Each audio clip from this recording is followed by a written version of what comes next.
देखो ये M24 है ना. One reason our planet is so beautiful is due to the range of color found in nature. Color in plants and animals are caused by pigments which can be affected by environmental conditions. Healthy coral reefs are very colorful.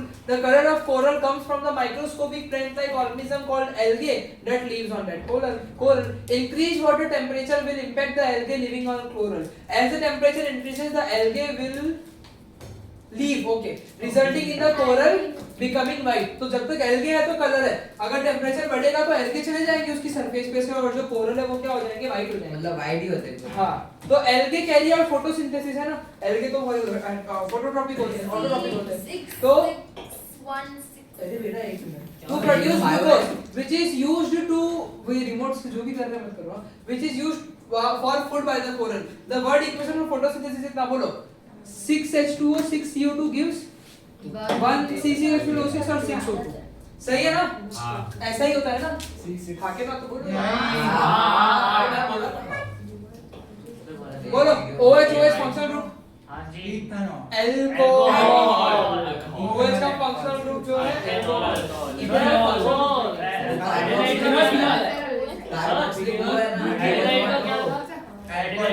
Double bond oxygen first है last में. का बीच में आता है. Double bond oxygen. Hello सुनो ना, आपस में थोड़ा वो carboxylic acid double bond oxygen OH दोनों. सर ये बी. अब देखो थ्रू फोटोसिंथेसिस, तुम बी बोल रहे हो, बी गलत है.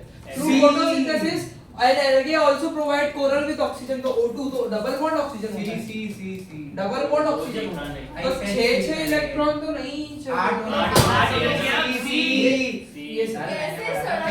क्या बोला था, डबल बॉन्ड ऑक्सीजन में 4 इलेक्ट्रॉन आ जाएंगे. 2 ऑक्सीजन है तो टोटल 16 इलेक्ट्रॉन होने चाहिए कि नहीं होने चाहिए. डबल बॉन्ड ऑक्सीजन में 8 आ गए, बाकी 4 इधर हो गए. तो सी सही आंसर है. क्या हो गया, सही है ना? But sir upon double bond क्यों किया? क्योंकि ऑक्सीजन डबल बॉन्ड बनाता है ना. ऑक्सीजन के आउटर मोस्ट पे 6 इलेक्ट्रॉन है, 2 इलेक्ट्रॉन की कमी है, तो 2 शेयरिंग होगा, मतलब डबल बॉन्ड बनेगा. बोला नहीं लगा सही. प्लीज वही सही है, देख ले राज. डी लग रहा है. सी है क्यों? Leaves also produce pigment. Leaves भी पिगमेंट बनाते हैं. Each pigment is responsible for a different color. The hours of sunlight received have an impact on how much each pigment is produced in the plant. ये ऐसे 4 pigment दिख रहे हैं. अरे यार डी तो नहीं. तो बोल रहे we can use chromatography to find out which color pigment are in a leaf at different time of the year. The animation below show how the pigment in a leaf are separated by the process of chromatography. Chromatography paper है, cylinder है, leaf stand है, ये फैल जाएगा, colour वाला दिख जाएंगे. तो सॉल्वेंट वगैरह है. तो select a term that describe best the leaf stain used in the animation. leaf stain क्या है, कंपाउंड है, एलिमेंट है, मिक्सचर है कि क्या है, मिक्सचर है. यानी कि लीफ स्टेन जो है वो मिक्सचर है. हाँ ये एलिमेंट मिक्सचर अलॉय है, एलोट्रोप. बाप रे, एलोट्रोप पता है, कार्बन के एलोट्रोप होते हैं ना, ग्रेफाइट और डायमंड फॉर्म्स. तो इधर तो मिक्सचर है यार, जाने दो ना, इधर तो मिक्सचर है. बोलो तो सबसे नीचे मिक्सचर. अरे ये इसका क्या करना है, तो कलर ऊपर से देख लेना है. पागल लग गया. ये कलर देखकर वो कर दो, हो गया. फॉर्मूला आ गया. सॉल्वेंट फ्रंट और न्यू पोजीशन ऑफ सॉल्यूट का ये फॉर्मूला हो जाता है कि कितना इसका R1 है, मतलब कि वो होता है R1 is the ratio of solute distance travel to solvent distance travel. Solute कितना ट्रैवल करेगा, सॉल्वेंट कितना ट्रैवल करेगा. किसी मिक्सचर की क्रोमेटोग्राफी क्यों करते हैं मम्मी है ना. Chromatography is a separation technique जिसमें सॉल्यूट और सॉल्वेंट को अलग अलग कर देते हैं. तो सॉल्वेंट जो होता है वो नॉर्मली ज्यादा आगे जाता है, सॉल्यूट ज्यादा आगे तक नहीं जाता है जब वो आगे देखे इससे. तो एप्लीकेशन पॉइंट है. तो यानी कि using the ruler in the diagram calculate the value of R1 for band 1. Band 1 से रूलर कहां से लाऊं भाई मैं, हो बैंड 1 ये होगा. तो बोलो कितना है, 12.5. एक्यूरेट नहीं होगा ना बट इसमें एक्यूरेट नहीं होगा. नहीं होगा एक्यूरेट. इसमें वो 30 या रूलर है. 30 या 12 है. ड्रैगेबल रूलर है ना. वैल्यूज एक अबे सर नीचे से भी स्क्रीनशॉट लोगे ना. सर आप 12.5 समझ लो. सर नीचे से भी लोगे ना. ट्रैक कैसे करेगा रूलर को. अरे नीचे वाला तो ड्रैगेबल का देख, नहीं नीचे. लिखा है इधर से भी वो लेंगे. पता है. वैसे ट्रैक करके अरे देखो ना, ये इनिशियल पोजीशन ही इसकी 2.5 है. जीरो नहीं है. अरे अब लोग को वो रूलर के बहुत हंसी आ रही है क्या. काय 2.5? 3 है 3 है सर 3 अब है ये 2.5 है सर हाउ कम? लिख रहा है पागल। दिख रहा है। 3 है दिख रहा है। पता नहीं यार 3 ले लो 3 ले लो इसको 13 ले लो तो 10 है और सॉल्वेंट वो और रुको देखो ये सॉल्वेंट और बैंड 1 बहुत पास में है तो अगर तुम सॉल्वेंट को लेते हो 13.1 लेते हो तो फिर बैंड 1 को तुम 12.9 ले लो इधर एमएस में थोड़ा वो वैल्यू भी दिया है कि 0.1 ऊपर नीचे का चलेगा तो बोलो ये जो है 2.5 से लेके ये कितना लूं 12.9 ले लूं 13 ही ले लो ना 13 ले लूं तो फिर ये हो जाएगा 10.5 हो जाएगा हाँ। और इट विल बी 10.6 तो 10.5 अपॉन 10.6 कर देगा तुम लोग आ जाएगा उनको तो 0.98 आ रहा है। हाँ ड्रैगेबल रूल है शोरूम तो क्या? 9.8 का साल है उनको क्योंकि अपने पास पहले जो नहीं है बोला डॉक्टर। था ना hydrangea flowers are known for changing color in response to change in soil pH to measure the pH of soil of pH probe या universal indicator is here तो यहाँ पे बोला है select the pH of universal indicator when added to pure water 7 pure water distilled water neutral होता है यानी कि प्योर वाटर के केस में 7 पे चला जाएगा sulphuric acid can used to decrease the pH of the soil जबकि calcium carbonate is used to increase it hydrangea flower are blue in colour with the pH of 5.5 और lower and pink if the soil pH is 7 और higher तो outline how could you grow blue flower if the soil has pH 6 अगर pH 6 है तो blue के लिए pH 5.5 करना पड़ेगा तो एसिडिक चीज डालनी पड़ेगी पीएच कम करना पड़ेगा तो पीएच कम भी कर सकता है। तो उसके लिए क्या करेंगे सल्फ्यूरिक एसिड डालेंगे बढ़िया ही है बहुत अच्छा ही है और calcium carbonate is a metal carbonate use the periodic table to find the molar mass Given mass तो कौन दिया? अरे periodic table given the mass molar mass यानी सीधे सीधे उसका मास निकाल लो तुम यानी कि कैल्शियम का 40 होता है कार्बन का 12 होता है ऑक्सीजन का 16 होता है 16 into 3 तो 40 12 और 16 3 48 मतलब 100 के आसपास आना चाहिए 100 ही है ना तो 100 ग्राम पर मोल डाल देना हाँ मोलार मास बोला इसलिए पर मोल डाल दिया मैंने एटॉमिक मास नहीं है ना U तो भी डाल ग्राम सकते नहीं हैं। चलेगा यू भी चलेगा पर ग्राम पर मोल सबसे बेस्ट होता है क्योंकि मोलार मास है तो मोलार मास तो पर मोल 100 ग्राम का मास है ऐसा समझे ना हेलो एमएस में भी एग्जैक्ट 100 है फिर calcium carbonate can be used to neutralise sulphuric acid which produces the salt select the other two product formed when acid is neutralised by metal carbonate तो ओह ये तो कितनी बार किया है बोलो एक H2 और दूसरा CO2 आ जाएगा वाह इजी राइट की बात है एक H2 आ जाएगा और एक CO2 आ सर जाएगा आपको क्या लगता है ये पेपर आपको नहीं पता? CO2 H2O और अगला है H2 फिर formula of salt when calcium carbonate is neutralised sulphuric acid तो CaCO3 प्लस H2SO4 क्या बोला था पहला वाला इसके आखिरी वाले के साथ चला जाएगा तो CaSO4 बनेगा और CO2H2O बनेगा CaSO4 हाँ तो सॉल्ट क्या बन रहा है बोलो ना कैल्शियम सल्फेट जो सॉल्ट बन रहा है वो क्या बन रहा है कैल्शियम सल्फेट बन रहा है select the pH of the solution of Balance salt करना, प्रोड्यूस हाँ। इन पार्ट ई तो ये थोड़ा बढ़िया बात हो गया सॉल्ट साथ ही होएगा और तो क्या होएगा हाँ पीएच क्या होएगा सॉल्ट दोनों ही कैल्शियम कार्बोनेट भी अच्छा हुआ है तो फिर ठीक है जो सॉल्ट बनते हैं जनरली अगर कोई स्ट्रॉन्ग एसिड वीक बेस का क्लैरिफिकेशन नहीं मिल रहा है ना तो सॉल्ट के पीएच को कितना रख देना 7 ही रख देना तो उसका सॉल्ट का पीएच 7 हो जाएगा सॉल्ट न्यूट्रल होता है बढ़िया सवाल था साथ ही है क्या?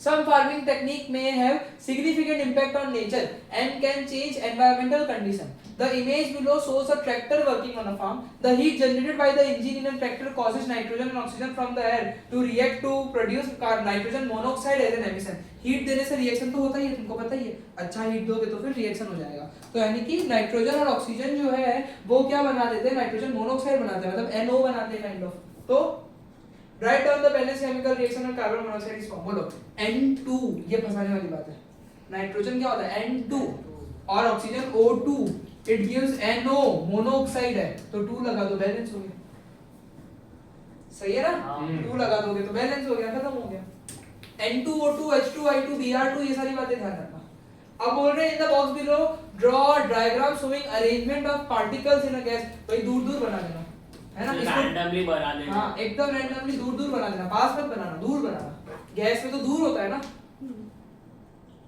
Outline how particle move in gas with बहुत सारी काइनेटिक एनर्जी होती है, दे मूव रैंडमली मूव करते हैं, बहुत सारी काइनेटिक एनर्जी होती है, तो रैंडम और हाई काइनेटिक मोशन वही लिखा हुआ। फिर even though a tractor is slow and does not travel far, the emitted nitrogen monoxide can pollute large area without even wind. तो explain why the emission can pollute a large area. ज्यादा kinetic energy होने के कारण फैलता बहुत जल्दी है, ज्यादा जल्दी फैलेगा तो ज्यादा वो pollute करेगा। तो मैं देखो बताता हूँ, नाइट्रोजन मोनोऑक्साइड या जो भी गैस है, इट स्प्रेड या मूव या travel out from high concentration to low concentration because of diffusion. Use of diffusion will give marks. कहां पे आंसर में लिखा है। कैसा है? हाँ यार, ज्यादा लॉजिकल है डिफ्यूजन। कहां पे कैसे? गैस है, गैस एक जगह पे निकली फिर भी बड़े से एरिया को पोल्यूट कर रही है, डिफ्यूजन। पर मुझे लगता है हमारा वाला आंसर भी वैलिड है कुछ हद तक, लेकिन डिफ्यूजन भी वैलिड आंसर है। तो यानी कि 4 मार्क का भी है, सब कुछ ही डाल देने का। हाई काइनेटिक एनर्जी है तो रैंडम मूवमेंट दिखाएगा, स्प्रेड आउट हो जाएगा, एंड ये जनरली हाई कंसंट्रेशन से लो कंसंट्रेशन जाएगा, डिफ्यूजन देखने मिलेगा यहाँ पे। हाँ लिखा है इन लोगों ने, मूवमेंट कैन बी इंप्लाइड, आगे जाके लिखा है, मतलब हमारा आंसर भी वैलिड है। अरे जो हम बोल रहे हैं गैस की है ना, बाजू में लिखा है ना, मूवमेंट कैन बी अप्लाइड। चलो जी, chicken eggs are commonly eaten either whole as an ingredient in a recipe. When we crack open an egg, we are immediately aware of the yolk color and make a judgment about whether the egg is safe to eat or not. In the picture of the 3 egg below, the yolk are of different color. Yolk अलग-अलग color के हैं। तो the difference in color of yolk is due to chicken's diet. Farmer uses qualitative measuring control known as yolk fan to compare the color of yolk. Consumer prefer a yolk color between 7 to 9 ऐसा। ये yolk color चलते हैं। The farmer can change the color of yolk by adding yolk and red organic pigment as additive to the chicken's diet. उसके diet में बहुत डाल के yolk का कलर हेल्दी हो सकता है। तो 2 students are investigating the color of egg laid by the same chicken. One student uses a calorimeter and another uses a yolk fan scale. किसको बेटर मेजरमेंट मिलेगा? ऑब्वियसली यार जो कैलोरीमीटर है वो तो ऐसे डिवाइस यूज करोगे तो बेटर ही मिलेगा। वहाँ पे सिर्फ ऑब्जर्वेशन हो रहा है, कोलोरीमीटर एक्चुअली कोलोरीमीटर वही है, कुछ कलर मतलब पता नहीं, कोई डिवाइस होता होगा। तो बेहतर जो है वो तो कोलोरीमीटर ही होना चाहिए। इसका जस्टिफिकेशन जो है वो दिया है because it gives quantitative data. Colorimeter, colorimeter quantitative data देता है, कोलोरी लिखा है वहाँ पे। तो क्वांटिटेटिव डेटा देता है। ये लाइन मेरे को बहुत अच्छी लग गई। क्यों? क्योंकि ऊपर फार्मर ने बोला था कि क्वालिटेटिव उन्होंने मेजरिंग टूल यूज करते हैं। तो कभी भी क्वालिटेटिव मेजरिंग टूल जो ऑब्जर्वेशन से हो रहा है या क्वांटिटेटिव मेजरिंग टूल, बेटर कौन सा होता है? तो यानी कि इसके जस्टिफिकेशन में क्वांटिटेटिव डेटा दे रहा है और ह्यूमन एरर नहीं हो रही है, क्योंकि क्वालिटेटिव में ह्यूमन एरर हो सकती है। ये लिखना है हम लोग, समझे? The table below shows how additive can change the yolk color. है ना, ये yolk fan का स्कोर है, ये येलो पिगमेंट और रेड पिगमेंट है, तो तुम देख पा रहे हो भाई, ये ppm मतलब पार्ट्स पर मिलियन, बहुत छोटे-छोटे कंसंट्रेशन के लिए यूज करते हैं। तो 8 में है तो इतना चल रहा है, ठीक है भाई, और येलो में इतना है, इसमें कुछ ठीक है। क्या बोल रहे देखते हैं। A student want to determine how the yolk color changes with additive using the information how the formula to student hypothesis. बोलो।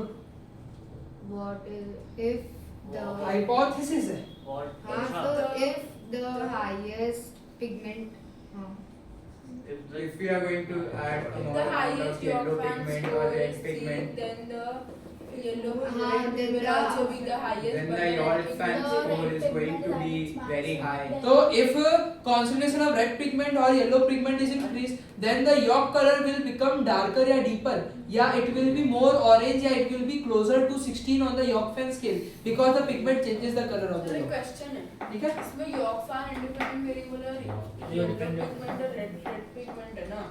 इंडिपेंडेंट तो पिगमेंट होना चाहिए ना। कैसे होगा? पिगमेंट से आ रहा है, यॉर्क फेन का colour dependent on the pigment. ये जो कलर है यॉर्क फेन के, ये पिगमेंट पे डिपेंडेंट है, is dependent on the pigment. तो pigment is the independent variable, yolk fan का स्कोर इज डिपेंडेंट वेरिएबल। समझे? वो मेजर हो रहा है। तो इफ देन बिकॉज़ में हमने बोल दिया reason because pigment gives more darker colour to the yolk. Colour ही तो है यहाँ पे मेन तो चीज। तो चलो क्लियर हुआ ना? स्पीड में तो नहीं जा रहा ना? चलो, egg are often used in cooking. They can be used as whole, ये तो अभी पढ़ा हम लोगों ने, और they can be used as whole or separately as a yolk or white. The proteins in the yolk and white have different chemical and physical properties. When they are heated, these properties denature and they become solid. A student separated an egg from the yolk and white, heated each one and measured the temperature where the protein becomes solid. The results are shown below. तो ये 70 degree पे हुआ, ये York और white वाला 62 degree पे हुआ, है ना? जूम इतना है तो फिर 62 डिग्री पे हुआ है। तो बोल रहे हैं ये लोग, बोलो इसका 62 डिग्री। फिर बोल रहे हैं diagram below shows two different method. एक में मेथड कौन सा? सेम अरे वो थर्मोमीटर का थर्मोमीटर पानी का है, एक में थर्मोमीटर योग का है, एक व्हाइट में अंदर डाल दिया और एक में बाहर डाला है, ये दोनों वाइट ही है। तो बोलो select the method which will produce the most valid measurement of the temperature of the Right से बाहर चल रहा है, व्हाइट के अंदर होना चाहिए, हाँ, क्योंकि व्हाइट का प्रोटीन का टेस्टिंग हो रहा है तो व्हाइट के पास होना चाहिए ना। पर वो तो व्हाइट का हम लोगों को पता चलना चाहिए। तो मेरे को लगता है कि इसका कुछ भी हो सकता नहीं है। मेथड डी है, सर, बी होगा ना, वो ज्यादा एक्यूरेट होगा। यही वाला है। सर क्योंकि वो टेंपरेचर अलग भी तो हो सकता जस्टिफिकेशन एक बार एमएस का पढ़ लो घर में। तो जस्टिफिकेशन बोल रहे थे thermometer is measuring where the egg white और प्रोटीन्स आर। तो वहां पे तो वाटर का टेंपरेचर पता कर रहा है, एग व्हाइट का नहीं है। तो एग व्हाइट का टेंपरेचर पता करना पड़ेगा। तो फिर वही व्हाइट वाला predict the temperature for the mixture of yolk and white to denature. Mixture of yolk and white, yolk होता है 60 पे, व्हाइट होता है यॉर्क होता है 70 पे, व्हाइट होता है 62 पे। एवरेज निकालना पड़ेगा, बोलो। अपॉन मिक्सचर है, मिक्सचर है 61 यानी कि 61 132 हां अरे अपॉन 2 भी तो करेगा। अरे कौन मैथ से 62 plus 60 कितना होता है? 62 plus 70 होता है 132। आपने 60 उसका plus 60 बोला, पहले 60 बोला था, बाद में 70 बोला। 132 का आधा 65 या 66 के आसपास। 62 क्यों है? अरे बोल रहे 62 से 70 की कोई भी रेंज चलेगी, ऐसा बोल रहे हैं। बस हम लोग बढ़ेगा क्यों नहीं ले रहे? क्योंकि लाइक मिक्सचर में तो और मिक्सचर है तो फिर 70 ज्यादा बेटर है, और मिक्सचर में 70 लिखना भी ज्यादा बेटर है, क्योंकि 65 पे ये व्हाइट हो जाएगा, यॉर्क नहीं होगा ना, यॉर्क तो 70 लेता है। तो बेटर है कि तुम 70 पे तो जाओ। एवरेज करना ही नहीं है। तो एवरेज भी कर सकते हैं। एमएस में 62 से 70 सारी रेंज एक्सेप्टेड है, बट सबसे बेटर जो होता है वो एवरेज है, उससे भी बेटर है सबसे मैक्सिमम रेंज। कभी भी ऐसा होता है तो सबसे मैक्सिमम रेंज 70 ही लिखना ज्यादा बेटर होता है। तो 70 मैं इस पे 70 के साथ जाऊंगा और या तो एवरेज के साथ जाऊंगा। क्योंकि अब है ना हमने ग्राफ किया था, ग्राफ किया था। One method of food preservation is pickling, in which the food is soaked in the vinegar. Cooked peeled egg can be pickled.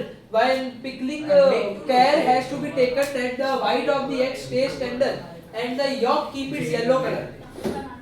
A student had decided to investigate the effect of vinegar with different pH on pickled egg. They read the research paper. In this paper, the taste and tenderness score were given by a trained panel consisting of a group of people who gave a score out of 10, where 10 is the best score. The average of the values of each vinegar was calculated and is shown in the following table. थोड़ा देख लो, ये Apple Sidar vinegar है, इसका pH इतना ही रहता है ना? ये पीएच इधर है, अरे पीएच मीटर काम नहीं कर रहा। तो average pH after white after 3 week ये इतना है। वापस होता है L4 पे करते तो L4 पे कैसे होता पैनल स्कोर मतलब दोनों का मिला के average for panel score for test. नहीं, पैनल में तो जो ग्रुप ऑफ पीपल होंगे उनकी बात कर रहे हैं। ठीक है, इसको हमने एनालाइज करने की कोशिश की, वो बात अलग है, समझ कुछ भी नहीं आया, पर पढ़ते हैं। Identify the independent variable, dependent variable, control variable. बोलो इंडिपेंडेंट वेरिएबल तो वो ये 3 डिपेंडेंट वेरिएबल पीएच, हां, और कंट्रोल वेरिएबल फिर कंसंट्रेशन। देखो 1.5% सॉल्ट, ये 1.5% का कंसंट्रेशन रख रहे हैं ये लोग। और पीएच मेजर करने का तरीका, मतलब जैसे पीएच मीटर, पीएच इंडिकेटर वापर लो। मीटर, पीएच मीटर लिखा है वहां पे, पीएच मीटर, तो पीएच मीटर रखना चाहिए। तो देख लेते भाई, सब पीएच मीटर और इंडिकेटर में क्या डिफरेंस है? अरे पीएच मीटर डिजिटल मशीन है, इंडिकेटर वो लिटमस पेपर है। इंस्ट्रूमेंट वैसे कभी कॉन्सेप्ट में आता नहीं है, तो फिर मत लिखो, सही बोल रहा है। तो type of vinegar is independent, dependent is pH of egg white या टेंडरनेस या टेस्ट, और डिपेंडेंट कंट्रोल वेरिएबल है volume of solution, temperature, size of egg, initial concentration of solution, percentage of salt. हमने डीवी टाइप ऑफ एग है ना, मुर्गी का है, कबूतर का अंडा है, किसका पता नहीं मेरे को। सर इंस्ट्रूमेंट से बेटर होता है दूसरी चीजें लिखना। अगर इंस्ट्रूमेंट मत डालना, पीएच मीटर मत डालना। डीवी का इंस्ट्रूमेंट ज्यादा प्रेफर डिपेंडेंट वेरिएबल टेंडरनेस या तो टेस्ट या तो पीएच। ठीक है ना? हेलो द्रव्य सुन रहे हो ना? फिर बोल रहा है रिसर्च क्वेश्चन बोला है What is the effect of changing the vinegar on the pH या टेंडरनेस या तो टेस्ट ऑफ क्या बोलते हैं of the egg which will be measured by, अगर पीएच है तो which will be measured by using a pH meter, और वो तो मेरे को लगता है कि बराबर है। फिर the starting pH of cooked egg white was 7, state what happened to the pH of egg after pickling with an apple, कम हो जाएगा वो विनेगर से, पहले 7 उसका पीएच है, अगर उसमें विनेगर डाल रहा हो एसिड डाल रहा हो तो पीएच को क्या होगा, पीएच विल डिक्रीज, यानी कि ड्रॉप हो जाएगा। मतलब एसिड के ऊपर एसिड डालो तो डिक्रीज आएगा, न्यूट्रल में एसिड डालो तो एसिडिक बन जाएगा ना, तो पीएच कम हो जाएगा। समझा कि नहीं समझा? द स्टूडेंट और वाज एसिडिक होगा। हाँ, ये तो The student was surprised that there was no value for the pH of egg white after being pickled after 3 weeks with red wine vinegar. Value ही नहीं आ रही है रेड वाइन विनेगर पे, क्या होगा वही है क्या pH में नॉर्मल, तो वैल्यू ही नहीं आ रही है, तो बोल रहे इंप्रूवमेंट, तो बोल रहे कि भाई इंप्रूवमेंट दो कि कैसे वैलिडिटी ऑफ डेटा को बढ़ाया जाए। तो repeat the investigation with a new pH meter लिखा है, या तो यूनिवर्सल इंडिकेटर ले लो, कोई और तरीके से पीएच को ढूंढने की कोशिश कर लो, वो भी हम लोग कर सकते हैं लॉजिकल।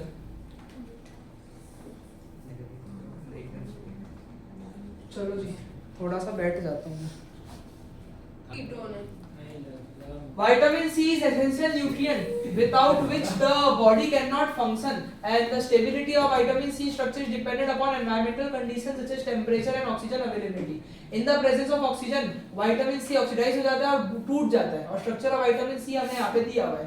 बोल रहे हैं कि the table shows the vitamin concentration of some juices are present this data in the graph below. Title क्या दोगे? Bar graph बनेगा। Juice sample. बार ग्राफ बनेगा, और लाइन ग्राफ तो बिल्कुल एक्सेप्ट नहीं होगा, यहाँ पे लिखा भी है इस पे, क्योंकि ट्रेंड थोड़ी है, बस कंपैरिजन हो रहा है यहाँ पे, तो फिर यहाँ पे बार ग्राफ बनेगा। तो इसका टाइटल बोल दो तो जरा। अरे वो विटामिन सी यहाँ पे विटामिन सी एक्स एक्सिस पे क्या लूं? वो जूस सैंपल, एक्स एक्सिस पे जूस सैंपल, वाई एक्सिस पे विटामिन सी का कंसंट्रेशन, वाई एक्सिस की यूनिट बोलो। mg 100 सेंटीमीटर क्यूब है, mg 100 सेंटीमीटर क्यूब पूरा लिखोगे, और सारे तो -3 है ऊपर। अरे वो मतलब होता है मतलब वो diversity और क्यूब है सर इनको मिलता कैसे, आप भी ढूंढना ना, आप भी ढूंढ के।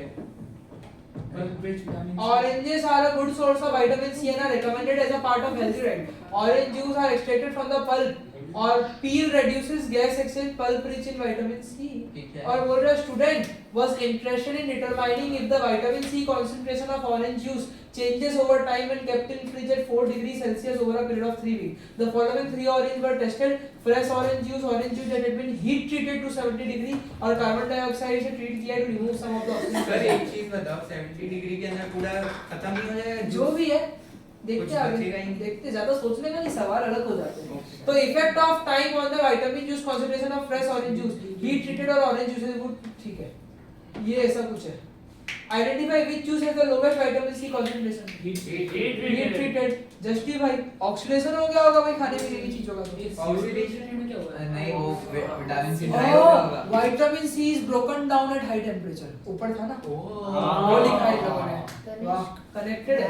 तो vitamin C is broken down at high temperature, तो हीट ट्रीटेड जूस जो है उसी में सबसे कम क्यों है, उसी में सबसे कम क्यों है, क्योंकि विटामिन सी जो है हाई टेम्परेचर में टूट गया है ना। और इवन इन लोगों ने बोला है कि ऑक्सीडाइज या डीनेचर वाला वर्ड भी चलेगा। Using the graph, calculate the rate of change in vitamin C for the CO2 treated orange juice.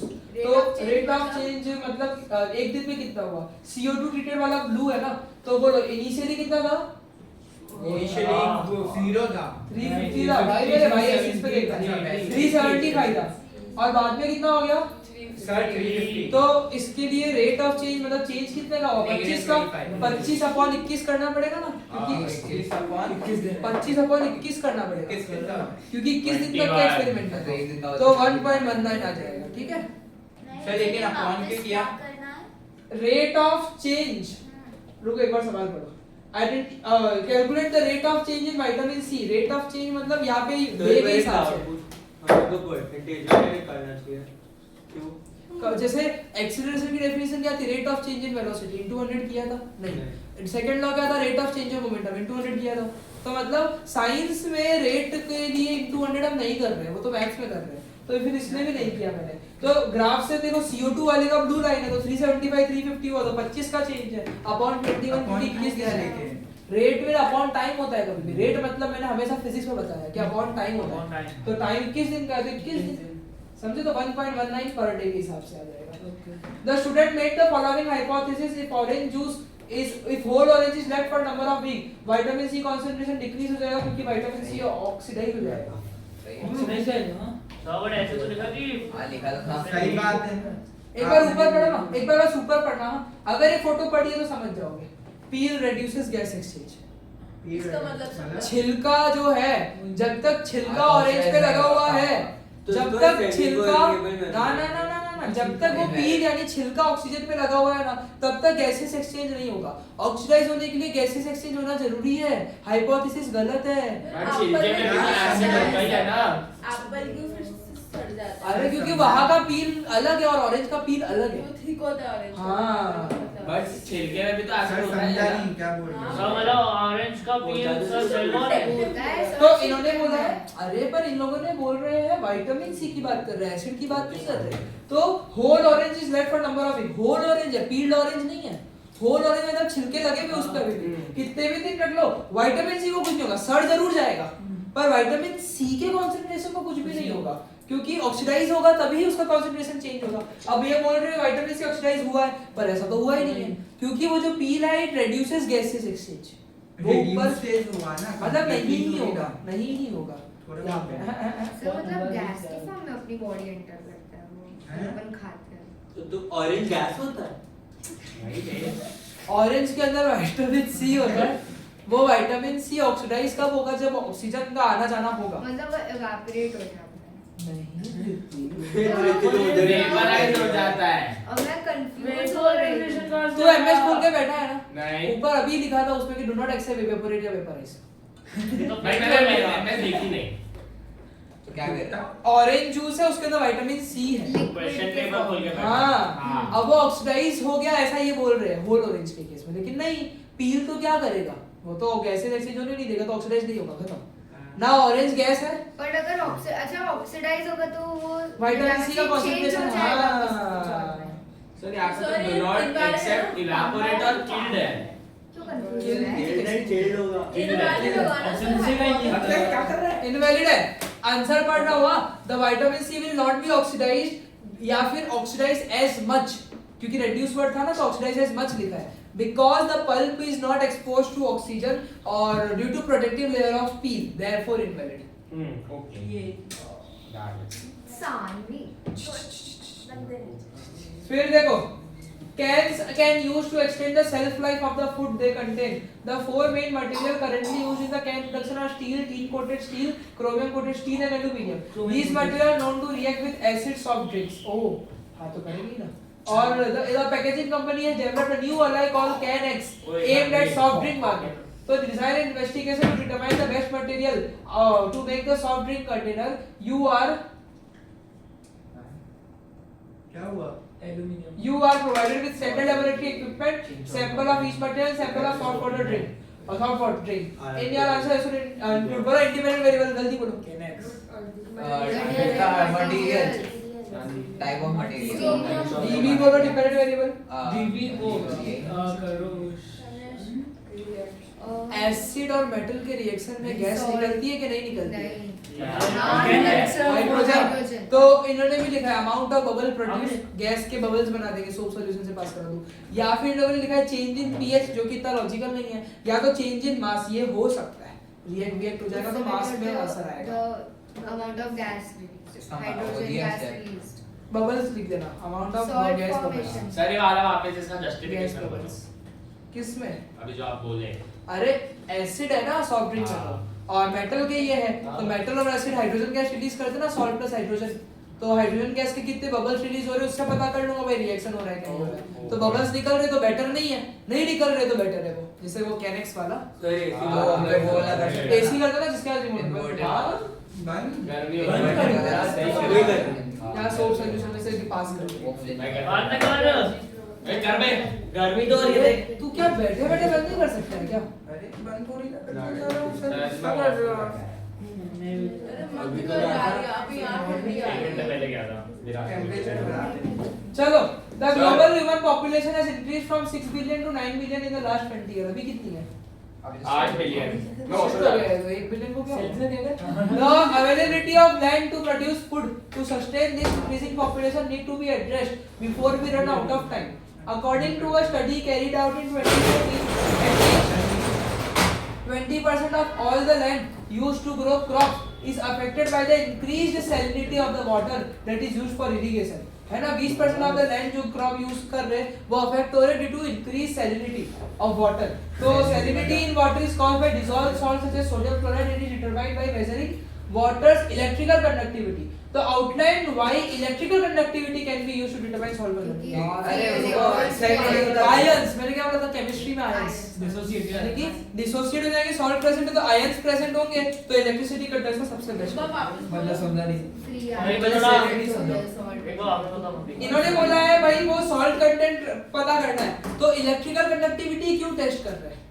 क्योंकि सॉल्ट में फ्री आयंस प्रेजेंट होता है ना डिसोसिएट हो जाएगा बिल्कुल डालने पे तो फ्री आयंस कंडक्ट इलेक्ट्रिसिटी इसीलिए वही लिखा है इन लोगों ने। और ये सैलिनिटी मतलब कितना नमक का concentration salt concentration outline while The table below contains some information about the salinity of water from 4 different locations. Electrical conductivity is measured in S per meter यानी Siemen per meter लिखा okay. और बोल रही electrical conductivity Alamo पर जो भी है electrical conductivity dissolve salt भी दिया हुआ है वहाँ पे। तो जहाँ पे डिसॉल्व सॉल्ट का कंसंट्रेशन जहाँ पे सॉल्ट कंसंट्रेशन ज्यादा है वहाँ पे इलेक्ट्रिकल कंडक्टिविटी भी ज्यादा है। तो using the information table identify location of water with highest salinity. बोलो वो पैसिफिक ओशियन होगा क्यों? क्योंकि सॉल्ट कंसंट्रेशन भी ज्यादा है इलेक्ट्रिकल कंडक्टिविटी भी उनकी हाईएस्ट है फ्री आयन ज्यादा प्रेजेंट तो हाईएस्ट इलेक्ट्रिकल कंडक्टिविटी ज्यादा अच्छा आंसर है इसका। पैराबोला बन रहा है ऊपर वाला सी वाला छोड़ो जाने दो डांट दोगे तुम लोग मेरे हां ना सर सही वो तो बात आप high salinity quadratics high salinity ए सी का वाई इंटरसेप्ट क्या है? अरे सर सर 100 सर आपने कल की टेस्ट चेक की टाइम नहीं मिला सर मेरे अब को। आप कैलकुलेशन करोगे फिर हो नहीं ये वाले दे दूंगा ये वाले कब दे तक? पहले मेरा चेक करना सर कब तक दूंगा। आज कल में दे दूंगा अगर अभी मैं कोरोना कॉकरोच लाके दूं तो आज ही दे दूंगा अभी अभी तो चेक नहीं करूंगा लेकिन आज दे दूंगा। तो हाई सैलिनिटी अफेक्ट ध्यान देना थोड़ा अच्छा सवाल लग रहा है मेरे को। तो high salinity affect plant growth and crop yield. The high concentration of salts prevent most plant from absorbing water from the soil. ध्यान देना ज्यादा salt concentration होगा तो पानी का absorption नहीं हो पा रहा है। तो researchers have developed plant and crop that can grow with high salinity environment. So the graph shows the crop yield of 3 type of plant grown in different concentration of salt compared with how the plant would grow with fresh water. Salt ज्यादा है तो कितना crop yield चल रहा है ऐसा बोल रहे हैं। Determine the optimum concentration for maximum crop yield for C. कितना salt concentration होना चाहिए? बोलो हाईएस्ट सी का कब बन रहा है? लगभग 1.5 के आसपास बन रहा है। 1.0 से 1.5 की वर्टेक्स क्या है कोई भी नहीं 1.0 से 1.5 की। अरे मजाक नहीं कर रही है सही में वही आंसर है। पर सर आप बोलोगे 1 से 1.5 की रेंज जो है वो यहाँ पे वैलिड है क्योंकि हाईएस्ट क्रॉप यील्ड बोल रहा नहीं है सर उसके बीच का 1.25 होगा।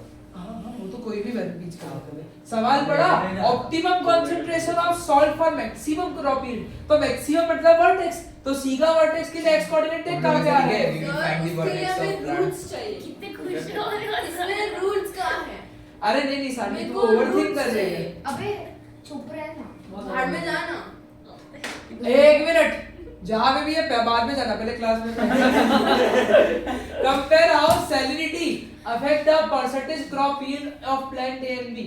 सैलिनिटी कैसे अफेक्ट कर रही है? जैसे जैसे सैलिनिटी बढ़ रही है क्रॉप ए और बी तो की तो औकात ही पूरी वो हो गई। देखो एकदम कम हो गया एकदम सॉल्ट कंसंट्रेशन बढ़ने से इनका तो गति साड़ हो गया यानी एकदम ही कम हो गया ये तो सैलिनिटी उनको एकदम अफेक्ट कर रही है तो दिक्कत है भाई बहुत दिक्कत है। गति साड़ क्या हुआ?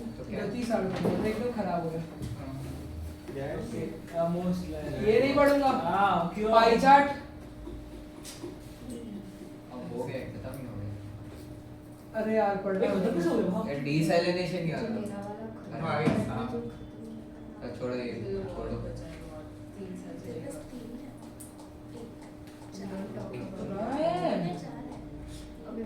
क्वेश्चन तो है ही। ये ये सारे बहुत क्रेजी है यार ये तो ऐसा ओ हेलो ऐसा कोई डी आ गया तो गए पर एक बार आया था ना, इतना गंदा है आपने- तीन पूरी मेथड है इसमें आपने एक बार दिया था। एक थर्मल बेस्ड है मेम्ब्रेन बेस्ड है सोलर बेस्ड है तीनों को पहले तो समझना पड़ेगा क्योंकि तीनों में से कुछ भी तुमको नहीं आता और फिर कौन सा बेस्ट है वो करना पड़ेगा वहां पे डीसैलिनेशन हो गया तो वो पहले डीसैलिनेशन मतलब सॉल्ट कॉन्सेंट्रेशन हटाना ठीक है चलो इसको तो करवाऊं डेटा इंटरप्रिटेशन है चलो ये कर लेते हैं most of drinking water hello पानी पी लो अभी ये इसके बाद तो ठीक है most of drinking water consumed in the world comes from either surface water ध्यान रखना comes from either surface water और ground water sources this water has low concentration of salt and is known as fresh water फिर बोल रहे one other source of water is saline water from seas and oceans through the process of desalination मतलब salt को हटाने के लिए रॉनिक तो saline water is converted into water suitable for human consumption or irrigation of plant and crops. While desalination is very costly and require a lot of energy, it is necessary in places where fresh water is not available. How efficient the process is can be determined by how much energy or resources are needed to produce fresh water. The images in the tabs below show the number of desalination systems per region and map of availability of fresh water. कौन से देश पे कितने desalination unit है वो देख रहे हैं हम लोग और ये फ्रेश वाटर हर एक जगह का है भाई क्रिटिकली लो डेंजरसली लो और फिर ऐसा कुछ है